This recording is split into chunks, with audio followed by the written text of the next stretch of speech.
One of the things I think a lot of people need to understand is we aren't a museum piece. The Inupiaq people are a living people and a living culture. Even though we're in northern Alaska, which covers this vast area from Nome all the way over the Canadian border, is that there's this extreme value of interconnectedness and interdependence. It's a hunting society, a gathering society from thousands of years. This is what creates our culture. That special relationship between humans and the natural world and the animals, and that it teaches you how to have a society that doesn't do too much harm to the world. Love and respect for nature, for one another, for our elders. Very, very fundamental value, key to life. Our values are something that bind us all. The importance of sharing with one another, the importance of spirituality, and the connection to the land, our traditions, how we hunt, sharing of stories and songs and dances. I'm Inupiaq. I'm from the Arctic Ocean. I am Inupiaq. It's very important to me. It's who I am as a person. And we're very proud of who we are, and we want to continue that.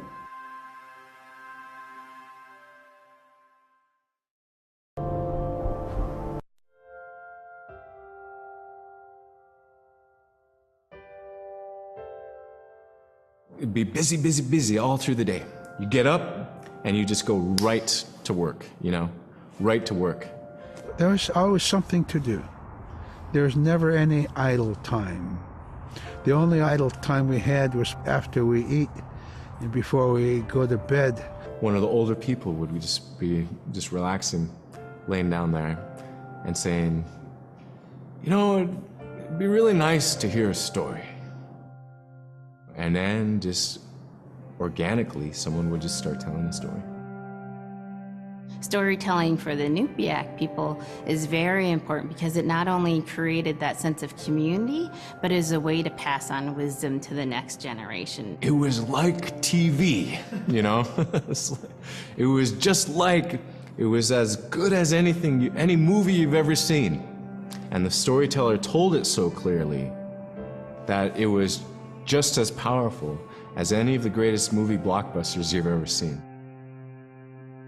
There was a reason behind the stories that we were told because they held traditional knowledge. They held things that we might need to know in life, whether it was about how to find food or how to survive, or it was about well-being and the importance of connecting with people and being a good member of the community. We all do stories. We all live in stories.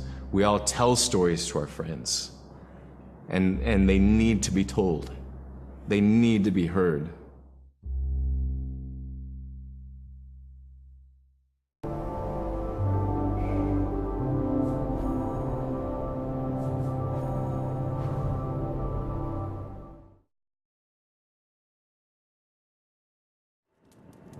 Unipkaaq tiaqsiikpin.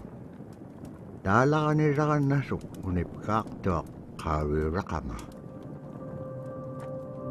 Niveaqsiaqarualugu iñuuniaqaneqsuq angayuqaagamini. Sumiteemma. Niveaqsiaqarualugu anguniallatuneqsuq. Aasiisuraqallavluni supayaanik.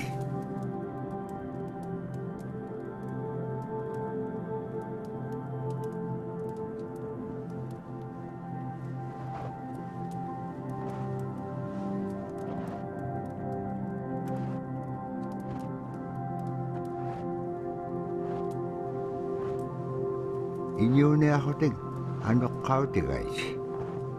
Anuqhulingailliaqsuq. Anuqhulingailliaqpaalluni. Kisaimma paniqnialiaqsivut. Niveaqsiaqarualuk kisaimma isummeqtuq. Tapraasi kangitsaquaqsigaasumman anuqhulisuuruqumagaan. Summan anuqhulingailliaqamagaan. Tabrasi kangit chawak siga summan ano khule shuru kumagan.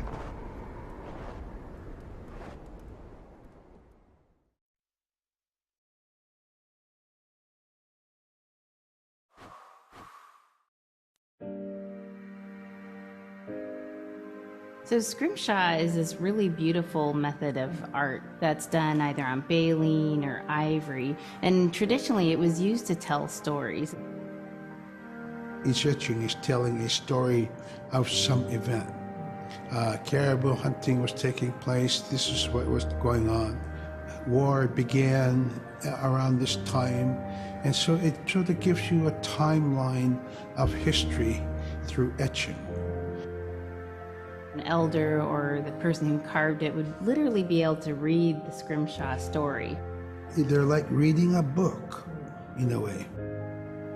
A lot of the storytelling traditions would be things that after the storytelling was done, we just rely on the next person telling it. And so scrimshaw is a very important way for Alaskan Native people to record their history.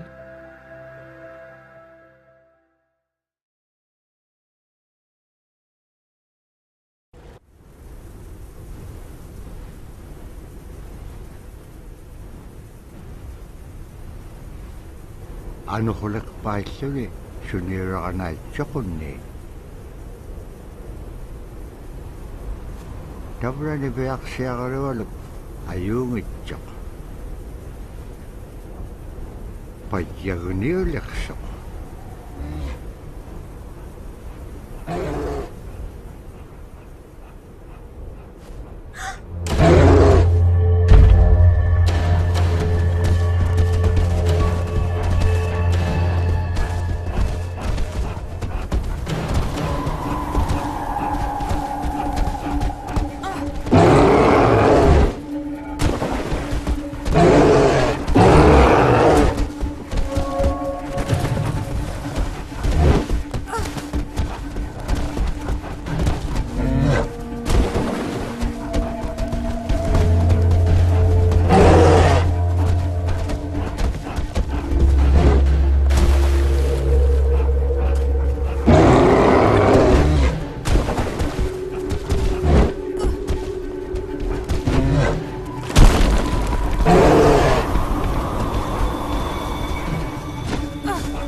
Tokotawayak tok kisimreome. Araan napkangapiak tok.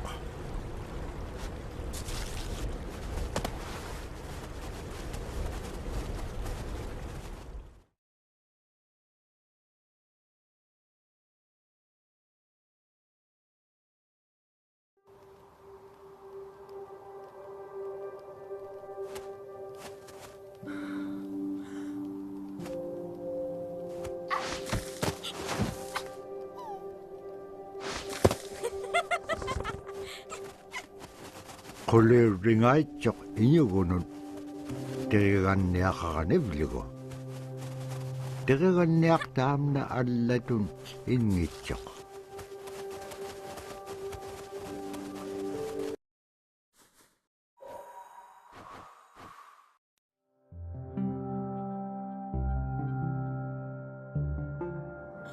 When I was growing up, my grandpa had a pet white fox.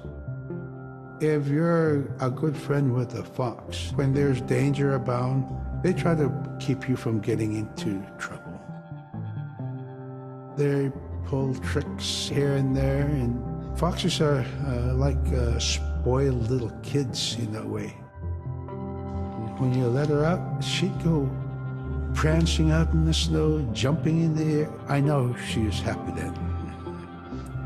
Come running at me and jump on my chest, knock me backwards, lick my face, and I try not to let it. So that was my memory of my grandpa's pet fox.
niveaksiagarualuk kangersingalok supaya allauluni taam natteriganniaq sivuneqsip kangaga niveaksiagarualuk qanutun peqpaganaqtilaangit tamatkua ikayoqtauruat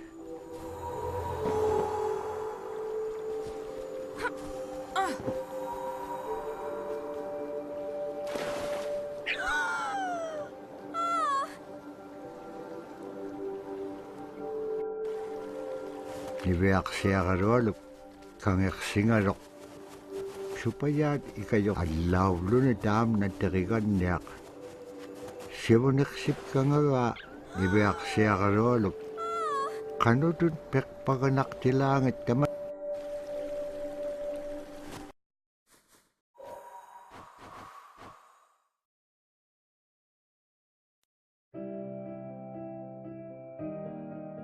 Caribou it provided for us in many ways. Our clothing in those days was made of all caribou skin. I grew up wearing caribou pants, mittens, caribou skin mattress, blankets.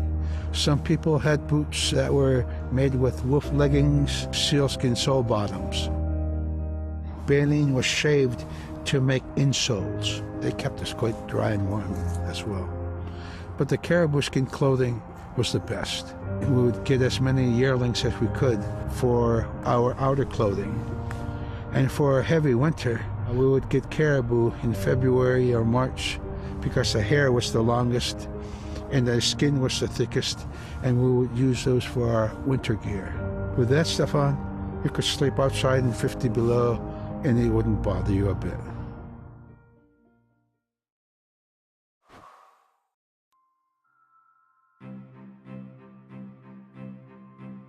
Silla is the weather.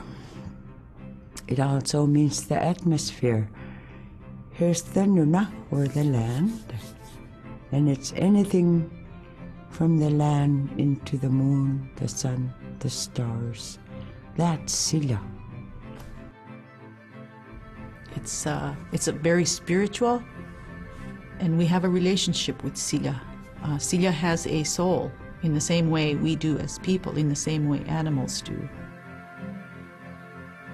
I think spirit helpers in and of themselves are really about how we're connected with things. And so it may be that there is a spirit helper that shows themselves as a bird to show you the way home, or it may be a spirit helper that actually decides to show themselves with the face and body of a man instead of their animal form.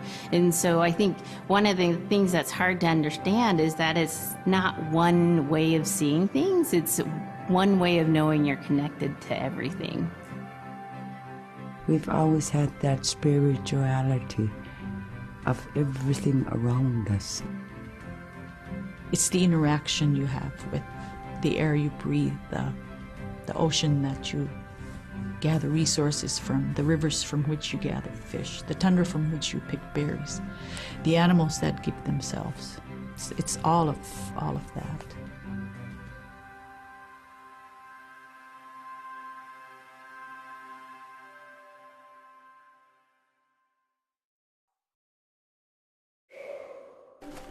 niveaksiagarualuk kangersingalok supaya ikayoqteqaranivilugit sivuneqsip kangaga niveaksiagarualuk qanutun peqpaganaqtilaangit tamatkua ikayoqtauruat